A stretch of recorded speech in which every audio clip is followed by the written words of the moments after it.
Lah, ketemu lagi sama Andre Wong Bambu.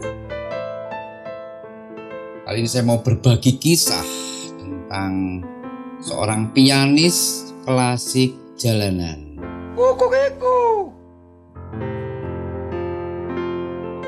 Pianis klasik kan biasanya itu dari satu tempat konser mewah ke tempat konser mewah yang lain. Tapi kali ini berbeda.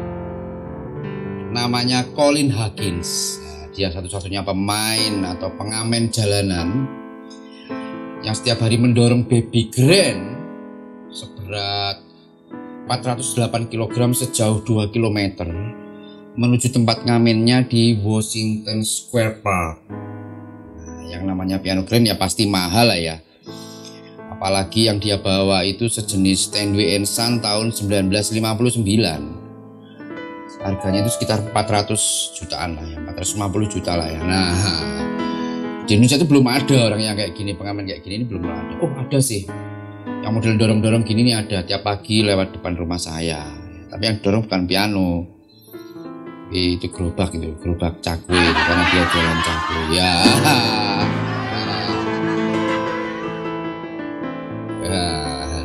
15 tahun lebih si Colin Huggins ini menjalani profesinya sebagai pianis jalanan. Spesialisasinya membawakan lagu-lagu klasik, mulai dari yang easy listening,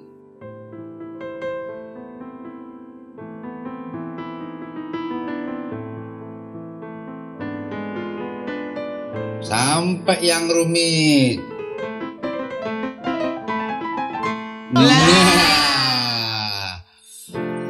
Yang nonton pun beragam, tua, muda, miskin, kaya, pasif, lalu ada juga yang agresif. Nah ini ada juga yang apresiatif, bertepuk tangan. Ada juga yang sangat ini antusias. Langsung ngasih angpau $1, ngambil $100. Ini bukan agresif, itu maling itu namanya. Gak ada lah kayak gitu, gak sopan itu namanya. Tidak semua lagu yang dibawakan Collins di Washington Square Park itu disukai penonton. Tidak semua lagu bisa memahami kenangan semua audiens. Jadi wajar jika ada yang request. Tiap kali ada request lagunya Billy Joel yang berjudul Piano Man itu dia selalu menolak. Katanya nggak enak. Padahal Colin Huggins ini kan seorang pemain piano. Nah, bisa jadi karena lagu Piano Man ini bercerita tentang seorang pianis di sebuah bar. Sedangkan Colin Huggins mainnya itu di taman. Nah, kalau Surabaya mungkin Taman Bungkul gitu. Nah, Collins menjadi piano jalanan bukan karena dia tidak punya pilihan. Tapi apa ya? Padahal orang tuanya itu kaya sih. Saya baca di literaturnya itu dia kaya, punya lahan luas di Virginia, dan saat pandemik pun harusnya si Colin tuh pulang kampung. Tapi dia nggak melakukan itu. Waktu pandemik dia nggak bisa bayar uang apartemen, uang sewa apartemen, dia memilih untuk tidur di atas piano. Dan di saat hujan, dia tidur di bawah piano, kayak orang naik becak zaman dulu itu loh, kalau kehujanan tutupi plastik gitu ya. Tapi ini piano grand 450 juta. Nah, orang dengan kemampuan dan disiplin plus pengalaman dan passion seperti Huggins ini sudah selayaknya punya banyak uang, ya toh? Nah, keluar masuk gedung konser berkelas, rapi, diantar limusin, celing-celing, wah, rambutnya klimis, semua disemir, sepatu disemir, rambut disemir, giginya ikut disemir. Namun ternyata Colin Huggins ini tampil babungan kayak saya ini ya. Saya curiga ya, mungkin ada satu nilai yang dia anut terkait dengan derajat pangkat kelas kekayaan dan tai asu itu. Keterbukaan saya itu terbukti saat dia diwawancara oleh New York Times. Huggins bilang begini, Bagi saya uang itu bukan tujuan. Uang itu media. Kebanyakan orang mengikuti uang, tapi saya tidak melakukan itu. Saya seorang seniman jalanan katanya. Saya mengikuti pengalaman emosional dan kemampuan untuk berbagi kepada siapapun. Sebuah pengalaman yang kuat, berarti saya miskin. Nggak masalah.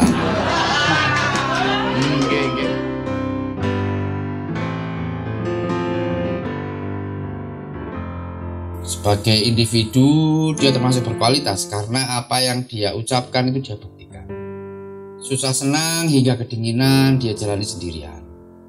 Walau usianya sekarang sudah 42 tahun lebih ya, hidupnya itu dipenuhi dengan hard fact. Hard fact. Bukan janji-janji, tapi kenyataan. Fakta. Fakta mentah. Wah.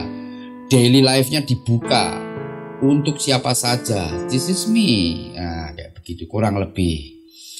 Aktivitas Colin Huggins ini diawali dari jam 8 pagi.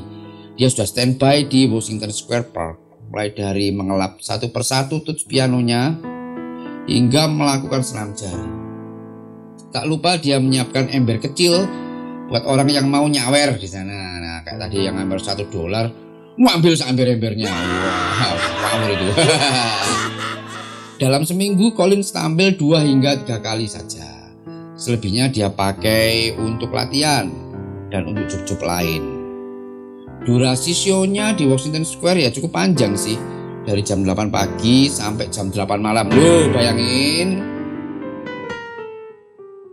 Setiap kali perform, Huggins memperbolehkan siapapun untuk berekspresi di sekitarnya. Nah, ada yang baca puisi, ada yang nyanyi. Om, aku mau dansa balet om, di atas pianonya om. Oh boleh. Nah, mau prewed om. Oh boleh. Mau bikin anak di bawah piano om. Tidak semua.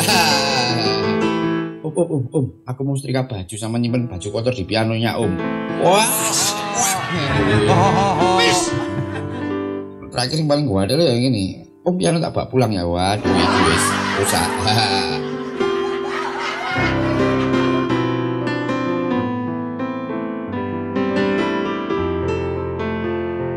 Huggins belajar piano sejak umurnya 14 tahun di sebuah konservatorium di daerah Decatur.